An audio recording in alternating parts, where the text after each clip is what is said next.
Wassail snakes, wassail snakes, wassail snakes.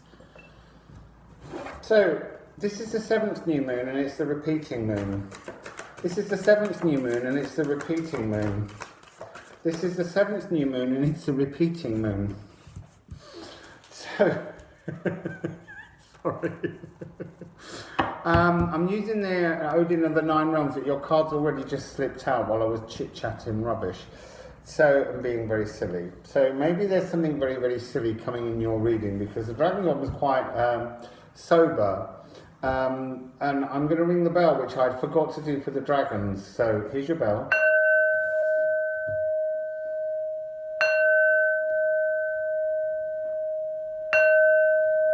Oh, it was a bit like, bring out your dead, bring out your dead. Sorry, that's really a bit... I see we're already off on one today. Well, So, Odin of the 9 Realms is by Sonja Grace. So, this is Run, and she's the goddess of the sea. I love a sea goddess.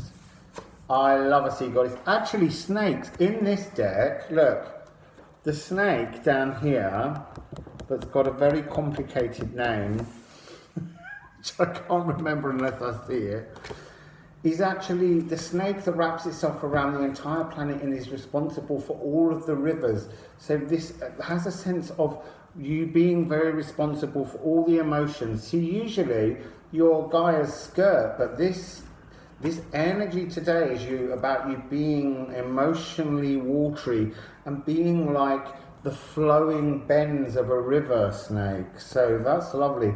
So Run is casting her net out to capture men. But to bring out your dead, to kill them. So that's not the energy that I'm getting from this card. But it's about... ooh, don't look into her eyes, I'm telling you. I'm kind of getting... This is the dawning of the age of Aquarius, age of Aquarius. Because there's something very 70s about her hair, and it's a musical hair, obviously. So what I'm getting from this is a kind of sense of turbulence, and yet Run is pushing her net out to see what she can capture. So this reading is about, or all these readings, it's about what did you miss? When the eclipse happened, what did you fail to see? What did you forget to see, snakes? Because we had lovely readings for the eclipse, and it seems like a lot of stuff passed everybody by. So, what did the snakes miss? What did the snakes miss? They missed something that they were meant to miss.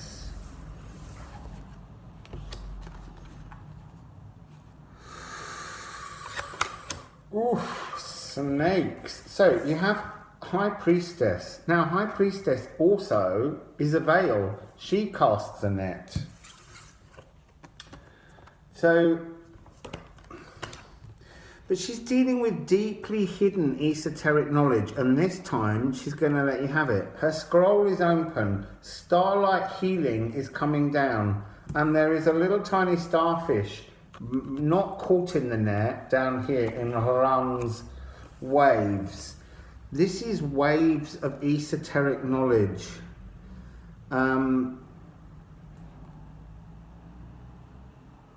Spirit is flying by. It's like Spirit flew by you last time and you didn't notice what Spirit was saying. So, what did you miss?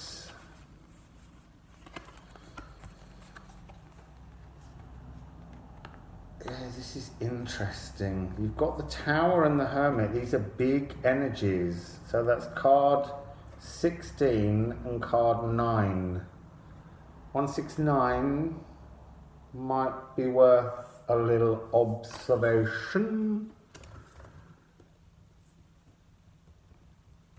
So, again, the Hermit, I'm starting with the Hermit. The Hermit's got this snake river. I feel like I need to give the snake its name. Let me just find the card for you so that I can fail to say the very long name of the snake god that wraps itself around the world. Just give me a moment, snakes, because you're learning more about the mythology of who you are. Here it is. Jörgmungadir.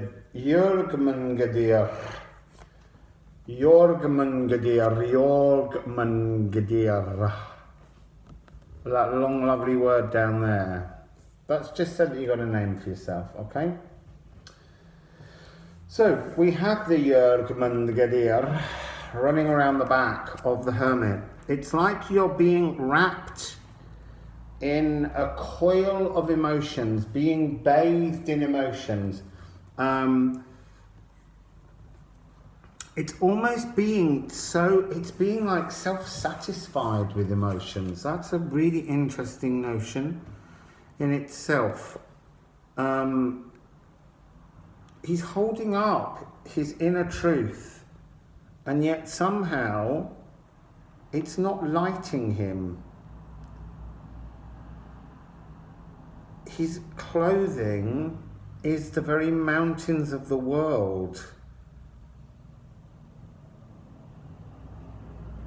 I'm getting a real sense from within you of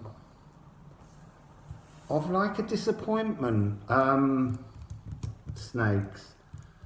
So you didn't grab at the moon and what the moon offered esoterically, not that you were meant to, but because there's a part of you which does go back to your very first reading, which was about the reading of the year, which was how you were not comfortable with the direction in which the world was moving, and you wanted almost to stay apart, aloof. Hermit mode is to be alone. It's like you want still to be alone, and that's not the energy. You've got a mission, you've got a task that you need to play. The light's dropping now, that inner truth. We've turned your lantern down. We've snuffed out that flame, and then we're going to relight it and bring the energy back up, which is now happening, which is rather magical and beautiful. But every time it does it, it's blinding me and I can't see anything. So you have a tower moment. Heavens, Run and the High Priestess are coming in to smash down your ivory tower in which you're living. All the walls of everything have to change. It's that sense. I seem to recall in your first reading it was about how comfortable you were in the age of Pisces, and how actually you're quite a lonesome creature, and you've got to learn to adapt to a world that's becoming much more about the collective as we move into this dawning of the age of Aquarius. That's why that song was there. You hate that song, don't you? Ooh. It's very odd. I've been in a very sing-songy mood, and yet when I just did the Dragons reading, not one whiff of a tune came out. But theirs was a very serious reading about transformation. Right, you've got two cards. What are you going to repeat? This is snake energy. What are you going to repeat? You've got another 9. Made up of the 18 that I talked about in the time in British summertime. So you've got intuition. So what are you going to repeat? You're going to repeat trying to open your third eye, this High Priestess eye, to get this esoteric information. You're going to repeat this. This is a lovely card. I've not seen this card before, but this is your card for absolute certainty.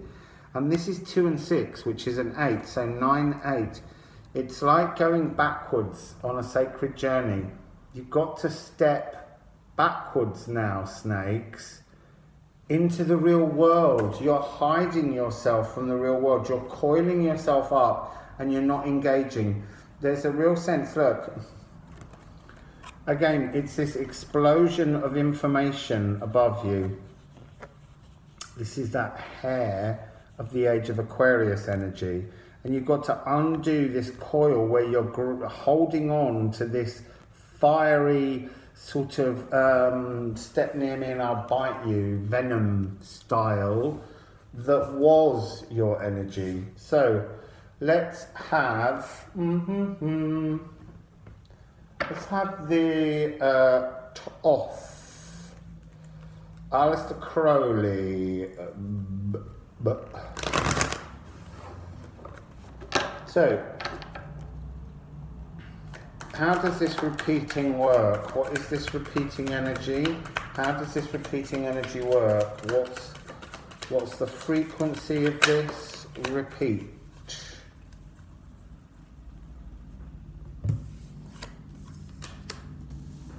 You see, now we've got 1 and 8 again. So just like this intuition, what are you going to repeat? The offer from the High Priestess is to repeat this intuition.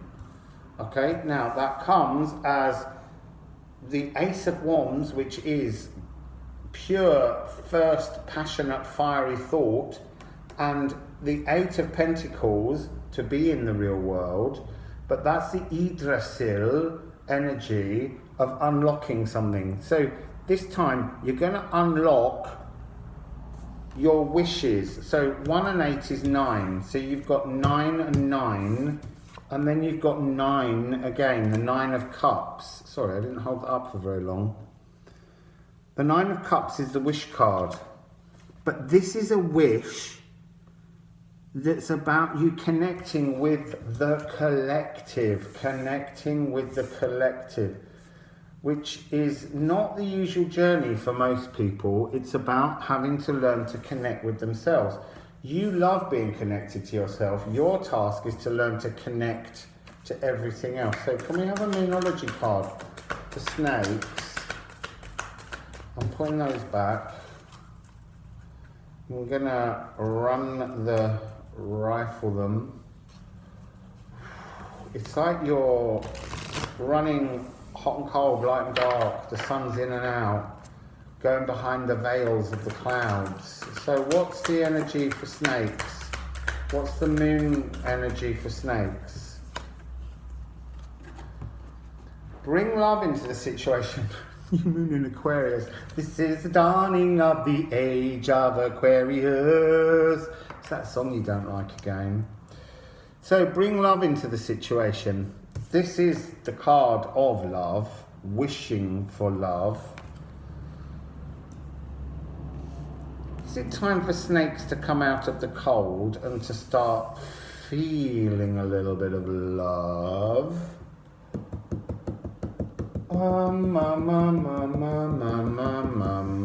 So I'm gonna go with this sacred journey. So, what is this sacred journey? What is the sacred journey that snakes are on? I mean, their intuition is saying bring love into the situation. But what's their sacred journey?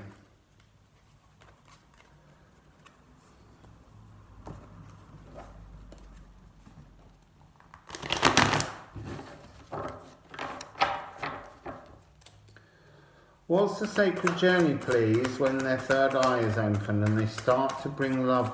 Is it self-love or love of another? This is, I feel that's because you've got isolation at the top. I'm not getting a sense that you don't love yourself. It really feels like it's to do with loving another.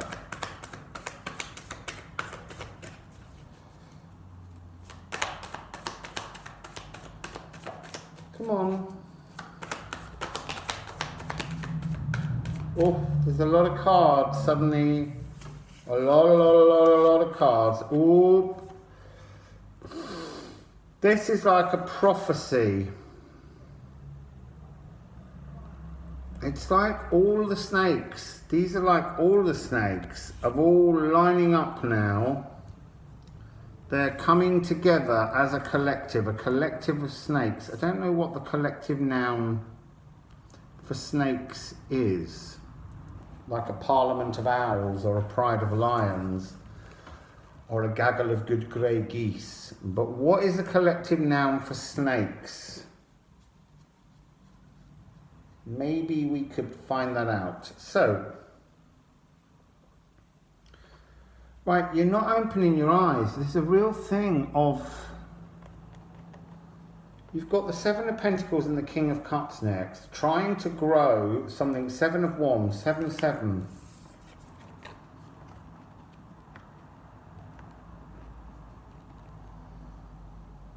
But she's not looking at that. She's looking towards your sacred journey.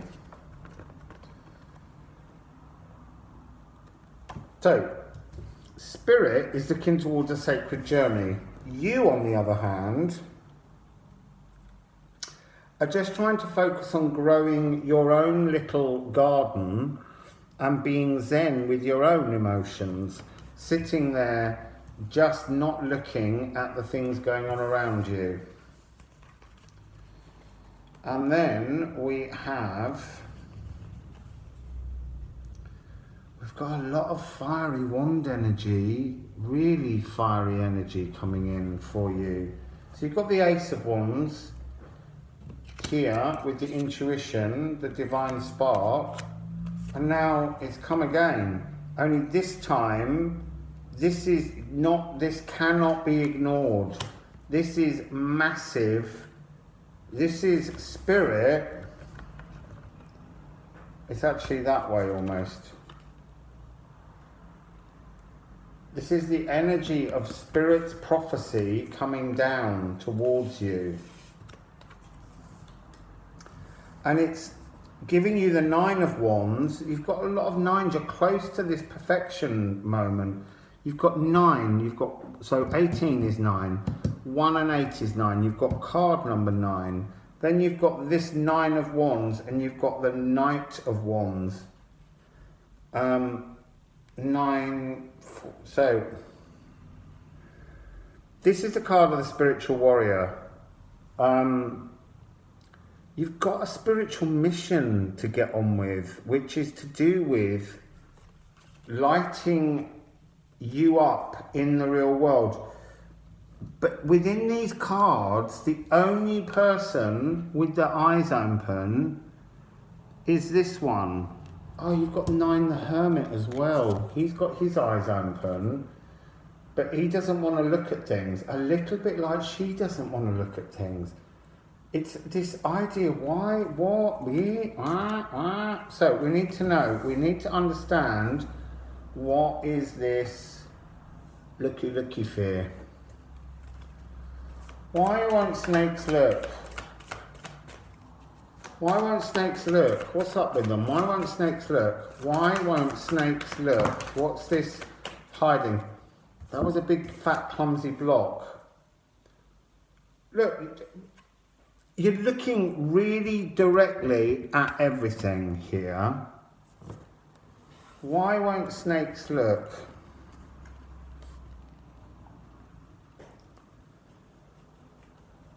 Let me just say, I'm getting that sense of you won't look because it's not the world that you want it to be. You want to control the way in which you see the world, standing at the side and standing in the centre of attention somehow.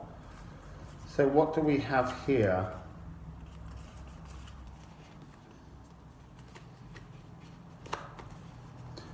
Interesting, we have balance, 11. You've got 2 aces, 11, 11. This is a lot. This is another number that's coming up a lot at the moment. This is justice, this is balance. This is about shedding your skin, snakes, and becoming watery, becoming a more emotional snake, coming out of that and moving into being. It's like you're being given the key again. You've got repeating energies. This is the key of Yggdrasil, life, movement, coming forwards, understanding that the story written before is not the story that's unfolding in front of you. And then you have got this energy of the Emperor and the Empress. This is the cosmic couple. I mean, obviously, she's making the whole universe now, and he's just standing there going, what a lovely coat I've got. There's a real sense of the music, the weaving of love songs, now look, I've said weaving of music and love songs, and the energy of the sun is absolutely bursting forth. This is what this is to do with. You're not prepared to come into the world until you feel the comfort of being accepted for what you are and finding an ideal mate. You won't find a mate if you don't go out and explore the world, though, snakes. So much love in the air at the moment. It's very odd. My readings never used to have any love in them, really. Well, they had love of the self. It was never love from the higher heart, and yet they were always about combining the higher heart and the lower heart to create space for that. But it was this idea that no one was really doing it. But clearly, we're all getting close to doing that now. So now the beginning of this mirror soul energy is beginning to flow in. So do we have a moonology to take snakes towards this emperor and empress energy? Okay, so you've got, it's time to release the negativity, full moon in Scorpio, transformation. This is this shedding of your skin energy. It's time to release negative energy, and it's a time for healing, a balsamic moon. So you have to heal yourself, but you can't do that sitting inside. You've got to connect to this wonderful, emotional epiphany that's coming in with this moon. You've got to open yourself up to a new language of love. The universe is coming in to break you down and make you change. So you may as well just heal and accept the love that's coming in. Conclusions are within reach. That's the wonderful part. The conclusions are there for you to grab at. So, snakes, that's a lovely message, and I shall see you soon. Marcela.